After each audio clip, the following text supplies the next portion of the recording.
ஏற்பட பொழுது. நாம் தமிழர் ஆட்சி ஏன் வேண்டும்ங்கிற முழக்கத்தை சுமந்து நடைபெற்றுக் கொண்டிருக்கிற கொள்கை விளக்க திருமண கூட்டத்தில் தலைமையேற்று நடத்தி கொண்டிருக்கிற எம்முடைய அண்ணன்மார்களே, வீட்டில் இருக்கிற சான்றோர் பெருமக்களை, கூடி நிற்கிற தாய் தமிழ் சொந்தங்களே, உங்கள் அனைவருக்கும் எமது பணிவான வணக்கம்.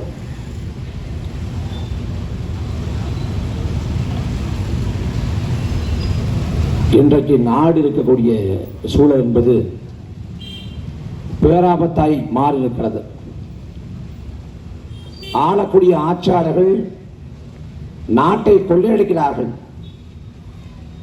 யார் வந்தாலும் எந்த மாற்றம் வரப்போவதில்லைங்கிற மனநிலைக்கு மக்கள் தள்ளப்பட்டு விட்டார்கள்.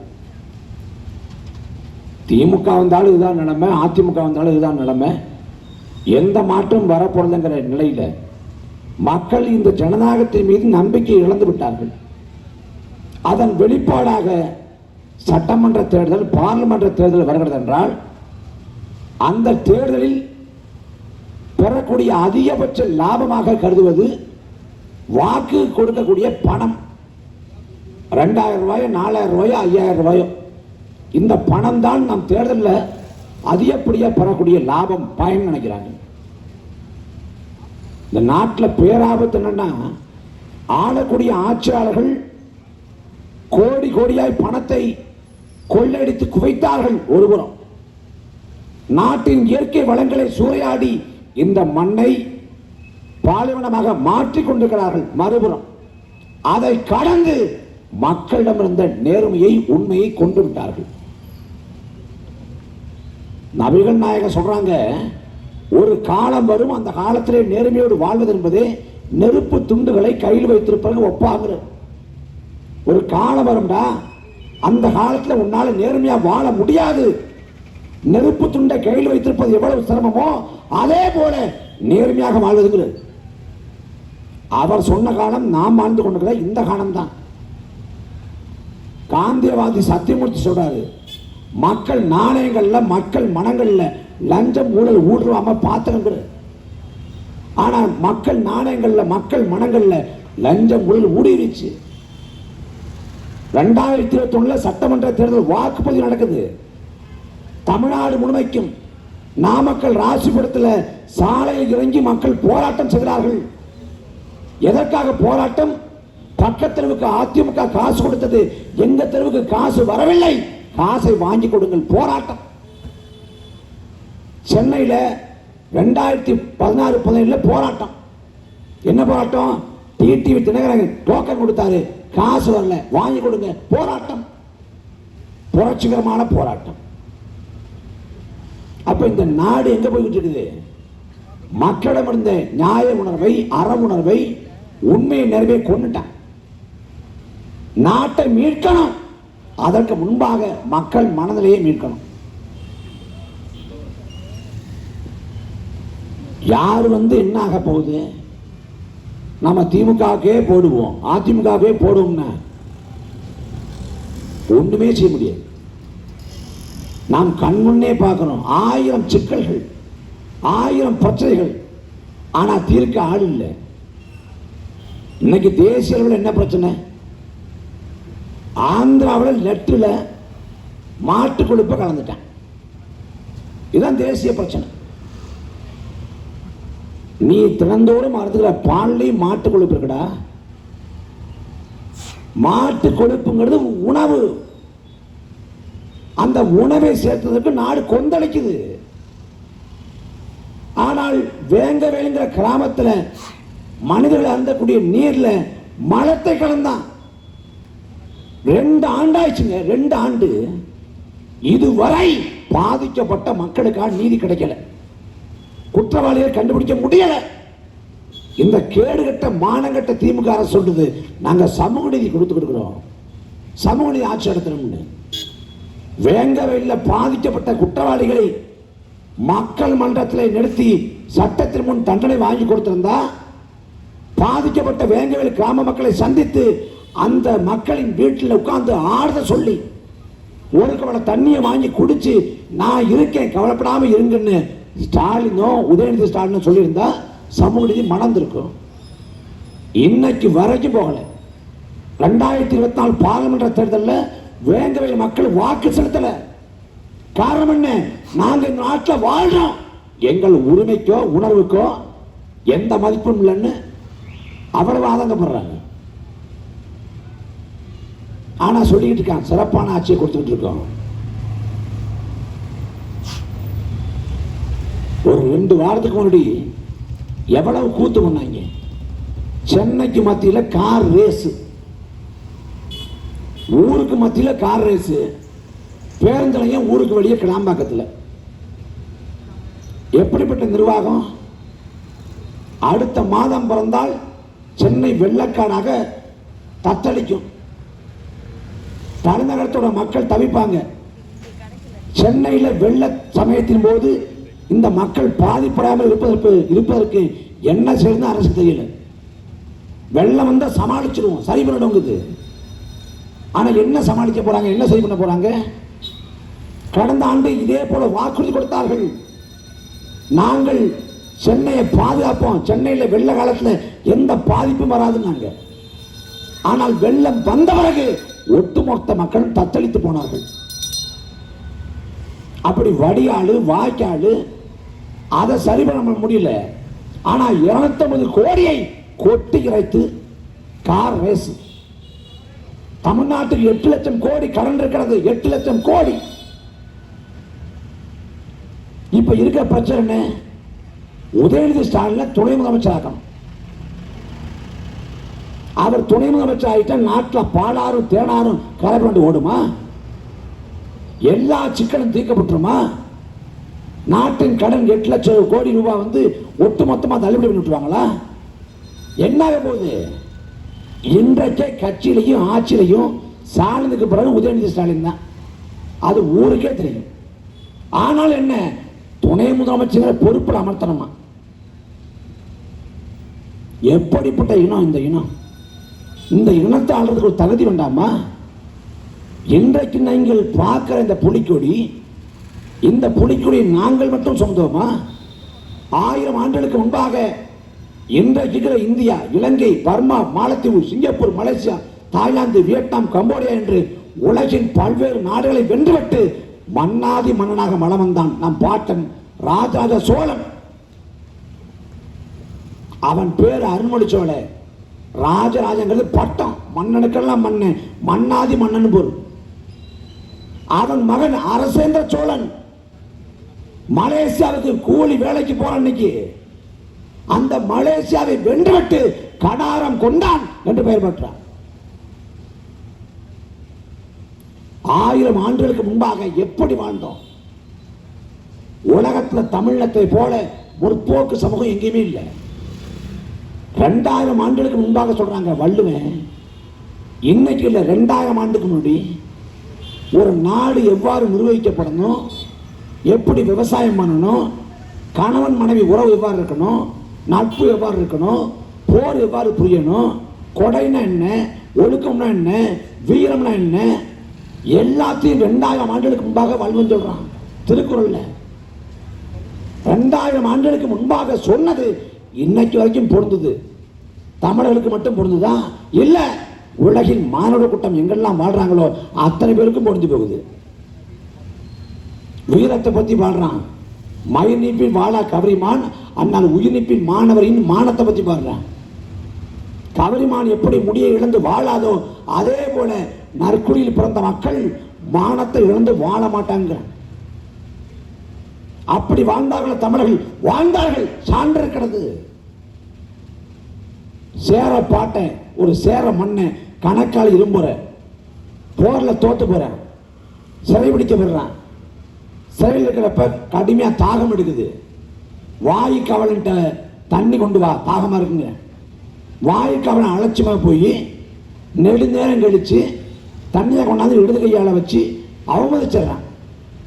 அப்ப கணக்கால் இரும்பதை பாடுறான், நான் எப்படிப்பட்ட மரபுல வந்தவன். ஒரு குழந்தை இறந்து பிறந்தால் கூட இறந்து பிறந்த குழந்தை மேல வந்து விழுப்பு இருக்குன்னு சொல்லிட்டு நெஞ்சை கீறி புதைப்பார்கள். அப்படிப்பட்ட வீர மரபிலே வந்த நான் இந்த நீரை ஒருபோதும் அருந்த மாட்டேன் சொல்லி உயிரை விட்டான். மானத்துக்காக கணக்கா இரும்புற. வீரம் எப்படிப்பட்ட வீரம்? வெளிப்புண் படாத நாளெல்லாம் வலிக்குள் வைக்கும் தன் நாளை எடுத்துங்க நான் வள்ளுவேன். ஒரு சுத்தமான வீரன் உடல்ல காயம் படாத நாளை வீணாக கழிந்து போன நாளாக கருதுவாங்கிறான். அப்படி இருந்தார்களா? இருந்தார்கள் நமது விடுதலை புலிகள். தலைவர் பிரபாகரன் சொல்றாரு, தன் சாவின் மூலமாக இந்த விடுதலை போராட்டம் ஒரு அடி முன்னேறும் என்றால் அந்த சாவை தழுவிக்கொள்ள எங்கள் போராளிகள் போட்டி போடுவாங்க. சாவுக்காக போட்டி போட்ட இனத்து மக்கள் நாம்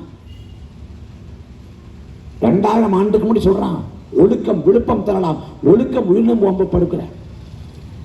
நாகரிகம் பிறக்காத காலகட்டத்தில் இப்படித்தான் வாழ வேண்டும்ங்கிற விதிமுறைகள் பின்பற்றப்படாத காலகட்டத்தில் சொன்னான் ஒழுக்கத்தை பத்தி. வள்ளுவ பெரும்பாட்டேன் வீட்டுக்கு வரக்கூடிய விருந்தாளியை எப்படி உபசரிக்கணும் வள்ளுவன் சொல்றான். நோக்க கொலையும் அணிச்ச மோப்ப கொலையும் விருந்துங்க. அணிச்ச மோந்து பார்த்தா வாடி போயிடும். ஆனா விருந்தரை வந்து முகம் மாறுபட்டு பார்த்தாலே வாடி வாங்குறான். எல்லாம் கர்மா, எல்லாம் விதி, எல்லாம் எங்கோ தீர்மானிக்கப்பட்டது என்று 21ஆம் நூற்றாண்டில் நம்பிக்கொண்டிருக்கோம். ஆனால் 2000 ஆண்டுகளுக்கு முன்பாக வள்ளுவன் சொன்னான், தெய்வத்தான் ஆராய் அணியும் முயற்சித்தன் மெய்வர்த்த கொள்ளிதனும். இன்றைக்கும் பொய்யை நம்புறோம், வதந்தியை நம்புறோம். ஆனா அன்னைக்கே சொன்னான், எப்பொருள் யாரால் வைக்க வைக்கணும் மெய்ப்பொருள் காண்பது அறிவுன்னு. வள்ளுவன் சொல்லாத என்ன இருக்கு? எல்லாம் சொல்லிச்சான். 2000 ஆண்டுகளாக அறிவார்ந்த சமூகமாக விளங்குகிறது தமிழ் சமூகம். அந்த இனத்தை ஆள்வதற்கு யாரு? ஸ்டாலின், உதயநிதி ஸ்டாலின். உதயநிதி ஸ்டாலினுக்கு என்னடா தெரியும்? வறுமைன்னு என்ன தெரியுமா? ஏழ்மைன்னு என்ன தெரியுமா? பஞ்சம், பசி, பட்டினி என்ன தெரியுமா? அரசு பேருந்து என்னைக்காவது பணம் போயிருப்பாரா? கடன் தொல்லை, கடன் சிக்கல் என்ன தெரியுமா? அப்பாவுக்கு மருத்துவ செலவுக்கு காசு இல்லாம என்றைக்காவது தவிச்சிருப்பாரா? அம்மா நல்ல உடை உடுத்தாத கண்டு என்றைக்காவது மனம் புரிஞ்சிருப்பாரா? இந்த சமூகத்தில் அடித்தட்டு உழைக்கும் மக்கள் எதிர்கொள்ளக்கூடிய எந்த சிக்கலையாவது உதயநிதி ஸ்டாலின் எதிர்கொண்டது உண்டா? இல்ல. நாமெல்லாம் செத்தா சொர்க்கத்துக்கு போலாம் நினைச்சிட்டு இருக்கோம். அது மார்கழி மாசம் செத்தா கதவு திறந்தே இருக்கும், உள்ள உடனே போயிடலாம்ங்கிற. நீ செத்தா சொர்க்கத்துக்கு போலாம் நினைக்கிற, வாழும் போதே சொர்க்கத்தை வாழ்ந்துட்டு இருக்கேன். மன்னராட்சியில் கூட இவ்வளவு பெரிய கொடுமை இல்லையே. மன்னராட்சியில் கூட மன்னர்கள் நகர்வடம் வந்தான் மக்களின் குறை கேட்க. மன்னர்கள் மாறுவேடம் போட்டு மக்கள்கிட்ட வந்தான். உன் குறை என்ன, நிறை என்ன, உன் உணர்வு என்ன, உன் விருப்பம் என்ன அப்படின்னு கேட்டு போனேன். ஆனா மக்களாட்சி காலத்துல வாக்கேற்க மட்டும்தான் வர்றேன். ஆனா இந்த ஆட்சியாளர் பெருமக்களுக்கு திரும்ப திரும்ப வாக்கு கொடுக்கணுமா? 2026 மறுபடியும் திமுக வரணுமா? இந்த 3 ஆண்டு காலத்தை நீங்க புடுங்கினது என்ன? தமிழ்நாட்டின் முதலமைச்சர் ஐயா ஸ்டாலின் இருக்காரு பாருங்க, அவரை ஒன்றும் குறை சொல்லக்கூடாது. சோ இன்னசென்ட், ரொம்ப இன்னசென்ட், இவரு ரொம்ப வெகுளி. ஒரு பள்ளிக்கூடத்துக்கு போறாரு பார்வையிடறதுக்கு ஐயா ஸ்டாலின். பார்வையிட போறப்ப அங்க ஒரு மாணவிகிட்ட என்ன படிக்கிறேன்னு கேட்கிறாரு. நான் நீட் தேர்வு அப்படின்னு அந்த அம்மா சொல்லுது.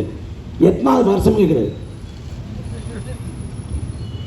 வீடியோ கார்டு நேரில் பார்த்து தான் பிரச்சனை. வீடியோ கார்டில் நான் ஸ்டாலின் பேசுகிறேன். உடனே வந்து எங்கம்மா படிச்சிருக்கேன் கேட்குறாரு. நான் படிக்கலைங்க, என் பொண்ணு தான் படிக்குது. நான் அம்மாங்க. அங்கேயும் இந்த கூத்து.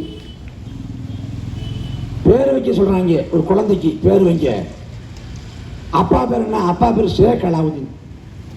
இவர் என்ன சொல்கிறாரு? ஓ அப்பா பேர் சேகடாவா? பிள்ளைக்கு பேர் சொன்னால் அப்பாவுக்கு பேர் வச்சுட்டார். அதுவும் 2016 அவர் கிளம்புனார் நமக்கு நாமே அப்படின்னு. நமக்கு நாமேன்னு கிளம்புறப்ப நாங்கள் மக்கள்கிட்ட மனு வாங்குகிறோம், மக்களின் குறையை நிவர்த்தி பண்ணுறோம்னார் 2016. 2021 கிளம்பினார். 2021 கிளம்பினப்ப ஒரு ஆடு, திருமலைன்னு ஒரு ஆடு, அவன் புகார் எழுதி கொடுத்துட்றான். ஒழுங்காங்க நீட்டுறாங்க, அதை பேசுகிறேன். அந்த புகார் எடுத்து முதல்ல படிக்கிறாரு. அவன் என்ன எழுதி கொடுத்துருக்கான்? என் பேர் திருமலை, என் கறவை மாட்டை காணும், கண்டுபிடிச்சு கொடுங்கிறான். இவர் வாங்கிட்டு கணவனை காணும் என்று புகார் கொடுத்துருக்கிற சகோதரி திருமலையோட கோரிக்கை நிவர்த்தி செய்யணும். கறவை மாடு அப்படிங்கிறது கணவன். சரி, அந்த கருமத்தையாவது மாற்றி தொலையிட்டு படிச்சு தொலையிட்டோம். திருமணங்கிறது ஆம்பளை பெண் கூட தெரியாது. அப்படிப்பட்ட என்ன செஞ்சு எப்படிப்பட்ட ஆளு பாருங்க. பரம்பக்குடி பக்கம் ஒருத்தன் கிளம்பியிருக்கான். ஒரு ஆள் கிளம்பி மேற்கு வங்காளத்தில் போய் 2 உலக கோப்பைங்கிற பேர் 2 கோப்பை வாங்கிட்டு வந்துட்டான். வாங்கிட்டு வந்துட்டு நாட்டிலே யாரை அடிமுட்டால் யாரை ஏமாத்தலாம்னு யோசிச்சிருக்கேன். 2 பேரை தேர்வு பண்ணி ஐயா ஸ்டாலினையும் உதயநிதி ஸ்டாலினையும் பார்த்து, நான் வெளிநாட்டுக்கு நான் போய் விளையாடி உலக கோப்பை வந்துட்டேன், இதுதான் அந்த உலக கோப்பை அப்படின்னு ஐயா ஸ்டாலினோட உதயநிதி ஸ்டாலினோட புகைப்படம் எடுத்துட்டேன். கடைசியாக விசாரிச்சு பார்த்தா தெரியுது அவனுக்கு பாஸ்போர்ட்டே கிடையாது. ஸ்டாலினையும் உதயநிதி ஸ்டாலினையும் ஏமாத்தி போயிட்டான். எப்படிப்பட்ட நிர்வாகம்! இந்த நிர்வாகம் எவ்வளவு சீர்கட்டு இருக்கு என்பதற்கு சான்று தெரியுமா? ஒரு 1.5 மாசம் 2 மாசத்துக்கு முன்னாடி நெல்லையில் ஒரு பேருந்து போகுது. பேருந்தில் ஒரு கான்ஸ்டபிள் ஏறுறாரு. ஏறின உடனே கண்டக்டர் டிக்கெட் கொடு, அவருக்கு டிக்கெட் கொடுங்கிறாங்க. டிக்கெட் எடுக்க சொல்றாரு. அவர் டிக்கெட் எடுக்க மாட்டேன், நான் போலீஸு, ரூல்ஸ் கிடையாதுங்கிறாரு. அப்போ டிக்கெட் எடுக்கணுமா வேண்டாமான்னு கண்டக்டருக்கும் கான்ஸ்டபிள் இடையே ஒரு வாக்குவாதம். கடைசியில் டிக்கெட் எடுத்துறாரு. ஆனால் அந்த வாக்குவாதத்தை காணொலியை எடுத்து சமூக வலைதளங்களில் போட்டுறாங்க. போட்ட உடனே காவல்துறையை போக்குவரத்துறை பயணச்சீட்டுக்கு சொல்லுது, மதிக்க மாட்டேங்குதுன்னு தமிழ்நாடு முழுக்க காவல்துறையை சேர்ந்த பெருமக்கள், காவல்துறை சேர்ந்த அதிகாரிகள்லாம் போக்குவரத்துறை சேர்ந்த நடத்துனர்கள் மீது ஓட்டுநர்கள் மீது வழக்க போடுறாங்க. வண்டி ஓட்டினாங்கன்னா வண்டியில் சீட் பெல்ட் போடல, அதனால உன் மேல வழக்கு. வண்டியில் சீட்டுக்கு பெல்ட்டே இல்லையே, அப்புறம் எப்படி போடுறது? அது ஏன் பிரச்சனை இல்லை, உன் மேல கேஸ். காலுக்கு ஷூ போடல, ஷூவெல்லாம் போட்டதே இல்லைங்க, அது தெரியாது, உன் மேல கேஸ். இப்படி நடத்துனர் மீது ஓட்டுநர் மீது வழக்க போடுறாங்க. யாரு? போலீஸ். 3 நாள் வரைக்கும் இந்த கலைப்படம் நடந்துகிட்டு இருக்கு. என்ன கூத்துனா, இப்ப போக்குவரத்துறை மாநில அரசின் கட்டுப்பாட்டில் இருந்து காவல்துறை மத்திய அரசின் கட்டுப்பாட்டில் இருக்குன்னா 2 துறைக்கு இடையான மோதலை நம்மளால புரிஞ்சுக்க முடியும். ஏன்னா கட்டுப்பாடு வேற வேற இடத்துல இருக்கு. ஆனா இங்க காவல்துறையும் போக்குவரத்துறையும் ஒரே அரசின் கீழ இருக்கு, திமுக அரசின் கீழ இருக்கு. ஒரு துறை இன்னொரு துறை பழி வாங்குது. பழி வாங்கும் விதமா 3 நாள் வரைக்கும் வழக்கு போடுறேன் காவல்துறை போக்குவரத்துறை மேல. இந்த கலைவரம் தொலைக்காட்சிகள் செய்தியா வந்துட்டு இருக்குது. ஐயா ஸ்டாலின் நல்ல நிர்வாகியா இருந்தால் ஒரு நொடி பொழுதுல அதை நிறுத்திருக்க முடியும். ஆனா நிறுத்தல. கடைசி என்ன பண்ணாங்க, அந்த கான்ஸ்டபிளையும் அந்த கண்டக்டரையும் தேடி பிடிச்சி 2 பேரும் எதுக்கு நிக்கிற வச்சு, கண்ணோடு கண் பார்க்க வச்சு, கண்கள் பணிக்க, இதயம் நினைக்க, காதல் கசிந்துருக்க, நான் உன்னை தப்பா புரிஞ்சுக்கிட்டேன், ஐ எம் சோ சாரி அப்படின்னு 2 பேரும் கட்டி தழுவி, இனிமேல் நமக்குள்ள மிஸ் அண்டர்ஸ்டாண்டிங் வேண்டாம் அப்படின்னு அவங்க ஒரு தேநீரை குடிக்கிற மாதிரி ஒரு வீடியோ எடுத்து போட்டு, காணொலி எடுத்து போட்டு, அந்த காணொலி சமூக வலைதளங்களை பரப்பின பிறகு இந்த போட்ட வழக்கடை புறா திரும்ப போடுறேன். ஆட்சி நடக்குதா? ஏதாவது நாடக கூத்து நடக்குதா? எங்கேயாவது இந்தியாவில் எங்கேயாவது இந்த குடும்பம் நடக்குமா?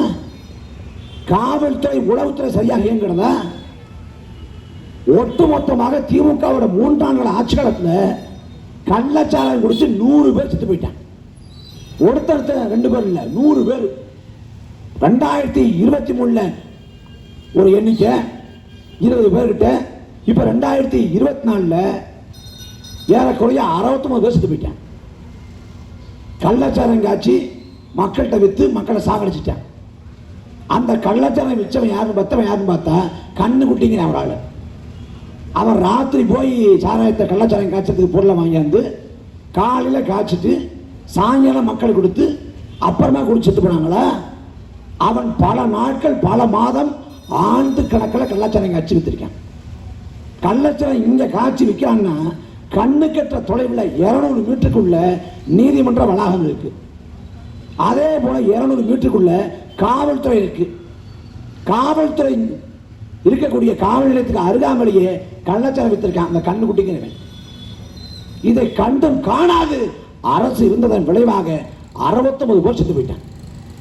இந்த சாவுக்கு யார் பேர் கேட்கணும்? தமிழ்நாட்டை ஆளக்கூடிய முதலமைச்சர் ஸ்டாலின்.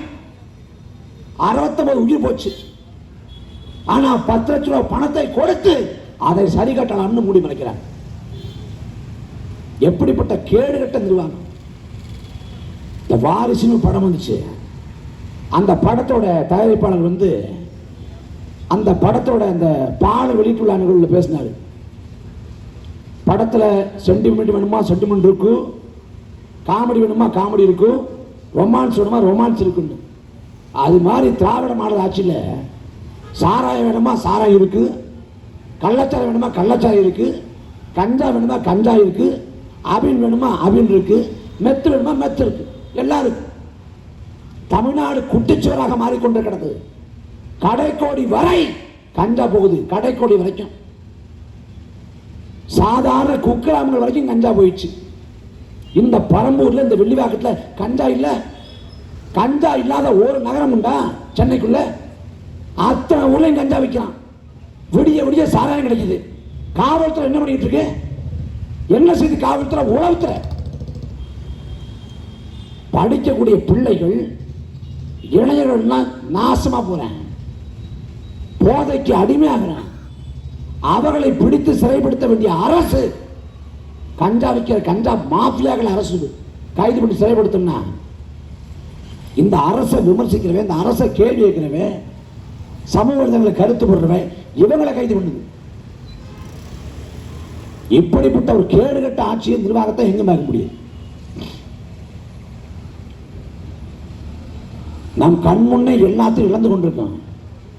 2000 ஆண்டு கால தமிழ் சமூகம் 2000 ஆண்டு காலத்தில் இப்படிப்பட்ட பேரழிவை சந்திக்கல. இந்த நாட்டை மன்னர்கள் ஆண்டார்கள், இந்த நாட்டை வெள்ளைக்காரர்கள் ஆண்டார்கள். மன்னர் ஆண்ட போது, வெள்ளைக்காரர்கள் ஆண்ட போது இந்த நாட்டில் இயற்கை வளங்கள் இவ்வாறு அழியல. ஆனால் மக்களாட்சி காலத்தில் நாம் வாக்கு செலுத்தி தேர்ந்தெடுத்த ஆட்சியாளர் பெருமக்கள் ஆளக்கூடிய காலத்தில் இயற்கை வளங்கள் அடிக்கப்பட்டுக் கொண்டிருக்கு. ஏரிகள், குளங்கள், குட்டைகள் எல்லாம் ஆக்கிரமிக்கப்படுது. ஆற்றில் மணல் கொள்ள, காவிரி, தென்பண்ணை, பாலாறு, தமிழ் கண்டவர, வையை, போனநதி என மேவியாறு பல ஓட திருமணி செலுத்த தமிழ்நாடுங்கிற காவிரி, தென்பண்ணை, வையை, பொருணை அப்படின்னு பாலாறு. இன்னைக்கு அத்தனை ஆறுகளும் சாவின் விளிம்பில் நிற்கிறது. சேர சோழ பாண்டிய மன்னர்கள் ஆண்டார்கள். சோழ மன்னர்கள் காவிரியை கொண்டாடினா வான் பொய்ப்பினும் தான் பொய்யா காவிரி என்று காவிரியை கொண்டாடித்தான். அதே போல பாண்டிய மன்னர்கள் அவன் வைகையை கொண்டாடினான், பொய்யா குலக்கொடினா வைகையை. இன்னைக்கு காவிரி இல்லை, வைகை இல்லை, பாலாறு இல்லை, தாமிரபரணி இல்லை, ஆறுகள் எல்லாம் கழிவு நீராக மாறிக்கொண்டிருக்கிறது. மணல் கொள்ளையால் உயிரிழந்து கொண்டிருக்கிறது. திமுக ஆட்சி சட்ட ஒழுங்கு சரியில்லை, அதிமுக போராடுது. அதிமுக ஆட்சி காலத்தில் சட்ட ஒழுங்கு சரியில்லை, திமுக போராடுது. ஆனால் என்றைக்காவது ஒரே ஒரு நாள் திமுக ஆட்சி காலத்தில் மணல் கொள்ளையடிக்கப்படுகிறது, நீர்வளம் முறிஞ்சப்படுகிறது, மழை தவிர்க்கப்படுகிறது என்று அதிமுக போராடுது உண்டா? அதிமுக ஆட்சி காலத்தில் இயற்கை வளங்கள் சூறாடப்படுகிறது என்று திமுக போராடுது உண்டா? போராடியது இல்லை. திமுக ஆண்டாலும் மண்ணை கொள்ளடிப்பான், அதிமுக ஆண்டாலும் மண்ணை கொள்ளடிப்பேன். மண்தானே போனால் போகட்டும் என்று நினைக்கலாம். 1 கியூபிக் மீட்டர் அளவுக்கு மண் எடுத்தால் 3 கியூபிக் மீட்டர் அளவுக்கு நிலத்தடி நீர்மட்டம் கீழே போகும். இது இயற்கை விதி. ஆற்றிலே மண்ணை அழுகிற போது ஆறு தனது வளத்தை இழக்கும், நீரை சேமிக்கிற திறனை இழக்கும், ஆறு அழிந்து போகும், செத்து போகும். இன்றைக்கு தமிழ்நாட்டில் தண்ணீர் பஞ்சம், தண்ணீர் தட்டுப்பாடுகள் செய்திய எல்லா மாவட்டங்களும் கேள்விப்படுறோம். ஒரு காலத்தில் ராமநாதபுரம் மாவட்டம்னா வறட்சியான மாவட்டம், சிவகங்கைன்னா வறட்சியான மாவட்டம், விருதுநகர்னா வறட்சியான மாவட்டம் சொல்லுவோம். இன்னைக்கு தமிழ்நாட்டில் 20க்கும் மேற்பட்ட மாவட்டங்கள் வறட்சி மாவட்டமாக மாறிவிட்டது. காரணம் ஆண்டு கொண்டிருக்கிற ஆட்சியாளர் பெருமக்கள்.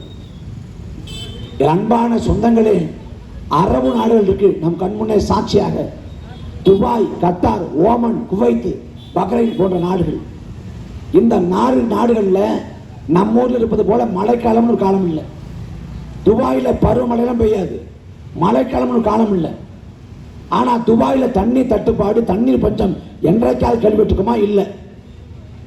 சவுதி அரேபியாவில் ஆறே இல்லை, ஆறுகளே இல்லாத நாடு சவுதி அரேபியா. அங்க தண்ணி தட்டுப்பாடு வந்திருக்கா? மக்கள் போராடிக்கான தண்ணிக்காக இல்ல. இத்தனைக்கும் அந்த நாட்டை ஆளுவது ஒரு மன்ன, ஒரு ஷேக்கு, ஒரு மண்ணாடுறான். ஆனால் கடைக்கோடி வரை அந்த நாட்டின் குடிமக்களுக்கு நீரை சாத்தியப்படுத்துற. அங்க மழை வளம் இல்ல, கடல் தான் இருக்கு. கடல் வளத்தை சுத்திகரிச்சு தன் மக்களுக்கு கொடுக்கிறான். அதே போல எப்போதாவது அடுத்த அடுத்தாக மழை பெஞ்சா அந்த மழை நீரையும் சேமிக்கிறான். ஆனா இங்க அதிகப்படியான மழை வளம் இருக்கு. ஒட்டுமொத்த பூமி பந்து, இந்த பூமி பந்து முழுமைக்கும் சராசரியாக ஆண்டொன்றுக்கு 800 மில்லிமீட்டர் மழை பொழியுது. ஆனால் தமிழ்நாட்டின் சராசரி மழைப்பொழிவு 950 மில்லிமீட்டர். உலகத்தின் சராசரி மழைப்பொழிவை விட தமிழ்நாட்டின் சராசரி மழைப்பொழிவு அதிகம். அந்த மழை நீரை ஏரிகள், குளங்கள், குட்டைகள், கண்மாய்கள், வாய்க்கால்கள் என்று வெட்டி சேமிச்சிருந்தாலே முப்போகம் விவசாயம் செய்ய முடியும். கோடை காலத்தில் தண்ணீர் தட்டுப்பாடு இல்லாது, தண்ணீர் பஞ்சம் இல்லாது வாழ முடியும்.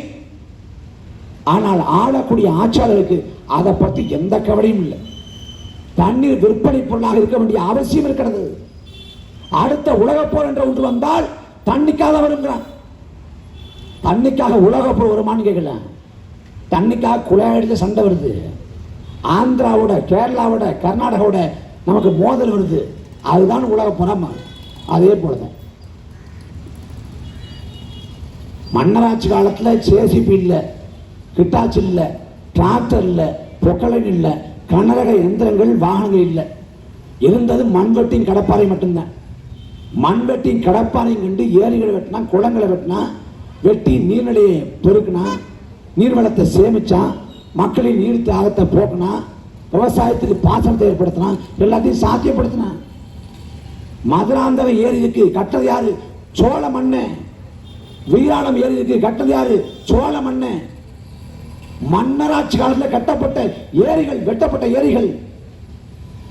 பெருந்தலைவர் காமராசர் தமிழ்நாட்டின் பூகோளத்தை படிக்கல. எங்க ஏரி இருக்கு, எங்க குளம் இருக்கு, எங்க நதி ஓடுது, அந்த பூகோளத்தை படிக்கல. ஆனால் தெரிந்து உணர்ந்து தமிழ்நாடு முழுக்க நீர்வளத்தை பெருக்குவதற்கான அத்தனை வேலைப்பாட்டையும் செய்தார். ஆனால் இன்றைக்கு இருக்கக்கூடிய ஆட்சியாளர் பெருமக்கள் நாட்டை கொள்ளடிப்பது மட்டும்தான் கவனம் செலுத்துகிறேன். நாம் உணர்ந்து தெரியணும். நமக்கு கடைசி வாய்ப்பு. பெருந்தலைவர் காமராசர் 9 ஆண்டுகளும் பொற்கால ஆட்சியை கொடுத்தார். 9 ஆண்டுகள் ஆட்சி. காமராசர் குறித்து கவியரசர் கண்ணதாசன் சொல்றாரு, காலத்தின் கடைசி கருணை பெருந்தலைவர் காமராசர். காலத்தின் கடைசி கருணை. அதே போல நாம் தமிழர் கட்சி வரலாறு கொடுத்திருக்கிற கடைசி வாய்ப்பு. 50 ஆண்டுகள திராவிட ஆட்சி. திமுக, அதிமுக மாறி மாறி ஆண்டு கொண்டிருக்கிறது. நிலத்தை அபகரித்து, வளத்தை சுரண்டி, மக்களின் நலத்தை கெடுத்து, மண்ணையும் மக்களையும் கபலீகரம் செய்து திரும்ப திரும்ப ஆலோசிக்கிறாங்க. இது எல்லாத்திலிருந்து மீட்டு காக்க ஒரே வாய்ப்பு நாம் தமிழர் கட்சி தான். நாங்க திமுக போல, அதிமுக போல, காங்கிரஸ் போல, பாஜக போல இன்னொரு கட்சி இல்லை. நாம் தமிழர் கட்சி 2010 தொடங்கி 2016 முதல் முறையாக போட்டி போட்டோம். சட்டமன்ற தேர்தலில் 16 போட்டி போட்டோம், 19 போட்டி போட்டோம், 21 போட்டி போட்டோம், 24 போட்டி போட்டோம். 4 பொதுத்தேர்தலை கடந்து வந்திருக்கோம். இதுவரைக்கும் நாங்கள் வெல்லலை, வெற்றி பெறலை. வெற்றி கோட்டை தொடரல, ஓடிக்கொண்டே இருக்கும். ஆனால் வெற்றி கோட்டை தொடரவில்லை. ஆனாலும் நாம் தமிழர் கட்சி நாளுக்கு நாள் வளர்ந்து கொண்டிருக்கு. இந்திய தேர்தல் அரசியல் வரலாற்றில் தோற்று போன ஒரு கட்சி ஒருபோதும் வளர்ந்ததில்லை, ஒருபோதும் உயர்ந்ததில்லை. ஆனால் நாம் தமிழர் கட்சி வெற்றி பெறல.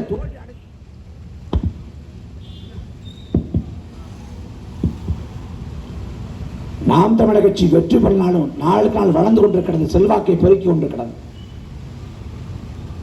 அதை உணர்ந்து உங்கள் பிள்ளைகளுக்கு அங்கீகாரத்தை கொடுங்கள், வாக்கை தாருங்கள். நாம் வாக்கை மாற்றி செலுத்தாத வரை நாம் வாழ்வில் எந்த மாற்றமே ஏற்படாது. நாம் தமிழர் கட்சி நாங்கள் கூட்டணி வைக்க போறதில்லை. எங்கள் தலைமையை ஏற்று, எங்கள் தத்துவத்தை ஏற்று ஒருத்தங்க வர்றாங்கன்னா அது குறித்து யோசிப்போம். மற்றபடி யார் தலைமையை ஏற்று நாங்கள் போக போறதில்லை. நீ உலக பெரும் செல்வாக்க பெற்றிருக்கு, நீ எவ்வளவு புகழ் வெளிச்சத்தவனாரு, நாங்க யார் தலைமையேற்று போனதில்லை. நாம் தமிழக கட்சி கூட்டணிக்கு வாங்க கூப்பிடுறேன், அதிமுக கூப்பிடுது, பாஜக கூப்பிடுது, போனா 400 கோடி 500 கோடியை கொட்டி இறப்பான். நாங்கள் சத்திய தலைவனின் பிள்ளைகள், இனத்துக்காக நிற்கிற பிள்ளைகள், பணத்துக்கு ஒருபோதும் விலை போக மாட்டோம். இந்த மண்ணை மக்களை நம்பி நிற்கிறோம். வரலாற்றில் எங்கள் முன்னோர்கள் தவறளித்தார்கள். சீபா ஆதித்தாரும் மாபோசியும் நாங்கள் வைத்த தமிழ் தேசியங்கிற முழக்கத்தை வைத்து அவர்கள் கால ஓட்டத்தில் சமரசம் பண்ணாங்க. அந்த தவறிலிருந்து பாடம் கற்றுக்கொண்ட பிள்ளைகள் நாங்கள் அந்த வரலாற்று தவறை ஒருபோதும் செய்யக்கூடாது என்று உணர்ந்திருக்கிறோம். அதற்காக உங்கள் பிள்ளைகள் இந்த மண்ணுக்காக மக்களுக்காக அயராத களத்தில் பணியாற்றோம். காவிரி சிக்கல், முல்லை பெரியாறு, பாலாறு, கச்சத்தீவு, மீத்தேனு, ஹைட்ரோகார்பன், 8 வழிச்சாலை, உயர்மழுத்த கோபுரம், அணு உல அணுக்களி மையம், ஸ்டெர்லைட்டு, மக்கள் வாழ்வாதாரத்தை பறிக்கக்கூடிய பேராபத்து மிக்க அத்தனை திட்டங்களுக்காக போராடி இருக்கோம். தானே புயல், ஒக்கி புயல், நிவர் புயல், சென்னை பெருவெள்ளம்னு மக்கள் தொழிற்ற காலகட்டத்தில் மக்களுக்காக இருக்கோம். மக்களுக்காக இனியும் நிற்போம். மக்கள் எங்களை தோற்கடித்தாலும் சரி, அங்கீகரிக்காவிட்டாலும் சரி, நாங்கள் மக்களோடு நிற்போம். இந்த மண்ணுக்காக மக்களுக்காக வந்த கட்சி நாம் தமிழர் கட்சி தான். அதை தெளிந்து உணர்ந்து உங்கள் பிள்ளைகளுக்கு வாக்கை தாருங்கள், அங்கீகாரத்தை தாருங்கள். மாற்று அரசியல் முழக்கத்தோடு நிற்கிற உங்கள் பிள்ளைகளை ஆச்சரியாரத்தை ஏற்றி வையுங்கள். பெருந்தமிழர் ஜீவா சொல்றாரு, அழகும் நிறைவு கொண்ட வாழ்க்கையை சொர்க்கத்தில் இல்லாது நாம் வாழ்ற பூமியில படைக்க பாடுபடுறது. அப்படி அழகும் நிறைவு கொண்ட வாழ்க்கையை சொர்க்கத்தில் அல்லாது பூமியில் படைப்பதற்காக நாம் தமிழர் கட்சிக்கு வாக்கு செலுத்துங்கள், அதிகாரத்தை கொடுங்கள். நாங்கள் இறுதிவரை இந்த மண்ணுக்காக மக்களுக்காக உழைப்போம். நன்றி, வணக்கம்.